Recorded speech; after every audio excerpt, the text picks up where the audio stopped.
Nah, Prof, tapi kalau dari data Kemenaker sendiri ini kan memang katanya ada match ya dengan skill dari para Gen Z ini seperti banyak lulusan SMK yang baru lulus dan tidak sesuai dengan seperti S1 begitu ya secara kualitas. Nah, apakah dengan masih diadakannya nih kartu prakerja oleh pemerintah dan juga sudah ada mengeluarkan dana sekitar 4,8 triliun rupiah untuk kartu prakerja ini, apakah masih efektif nih, Prof, prakerja ini Kartu untuk prakerja itu kan menggembleng dikhususkan Gen Z? untuk mereka yang PHK, bukan dikhususkan untuk Hmm. anak-anak seperti anak Gen Z yang baru lulus sekolah. Anak-anak Hmm. lulus sekolah itu kan susahnya begini. Perusahaan-perusahaan banyak meminta yang sudah berpengalaman. Anak kalau baru lulus itu kan apa namanya? Sakernas itu dilakukan bulan Agustus tahun 2023. Itu bulan Juli, bulan Juni itu banyak anak baru lulus sekolah. Nah, Oke. kemudian kalau perusahaan meminta sudah berpengalaman, mana dong? Kasihan mereka nggak punya pengalaman, masih nol. Nah, ini yang menyebabkan mereka juga frustrasi dan kita sudah dengar tuh banyak yang mengeluh ya.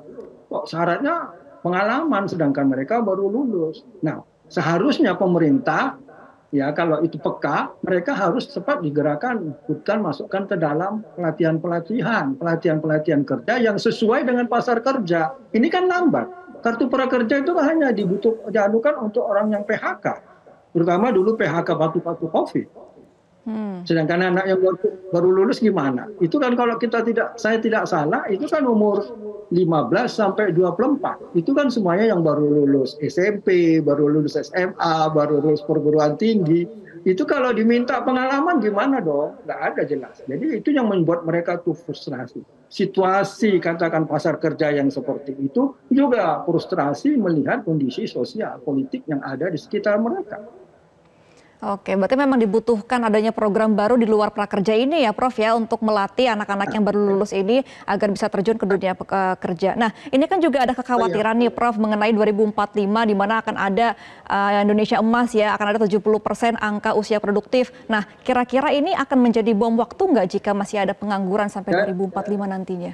Saya sudah cukup lama mengatakan bonus demografi itu harus dihadapi dengan sistem pendidikan dan pelatihan.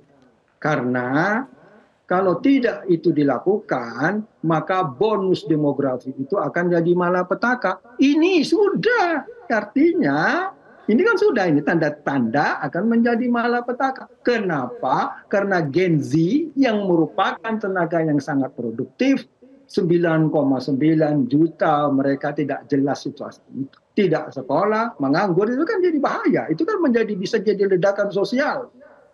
Ya, itu jadi bisa ledakan sosial kalau tidak cepat ditangani oleh pemerintah. Saya sejak lama sudah mengatakan, bonus demografi ini kita harus hadapi dengan kesiapan dalam bidang pendidikan, dalam bidang pelatihan, dan juga peluang-peluang kerja harus diciptakan. Perlonggar itu aturan-aturan yang selama ini mengekang, terutama untuk kegiatan-kegiatan yang UMKM itu. Jangan lagi ada syarat-syarat halal, macam-macam itu yang cukup sulit bagi mereka. Itu membuat mereka, ya Gen Z itu ya jadinya ya apatis melihat situasi seperti itu. Dan itu menurut hemat saya sangat wajar. Berarti Dan memang ini menurut saya pemerintah harus hati-hati. Kalau tidak, ya ini jadi bom. Ya. Oke, berarti memang pendidikan adalah kunci utama agar pemerintah juga menyiapkan pendidikan kepada Gen Z dan juga Gen Alpha begitu ya, agar siap menghadapi dunia pekerja nantinya. Terima kasih Profesor Tajudin Nur Effendi. Pendidikan dan pelatihan.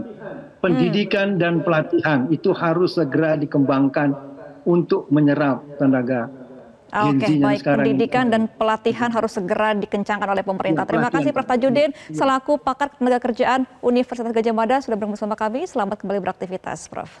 Jelajahi cara baru mendapatkan informasi. Download Metro TV Extend sekarang.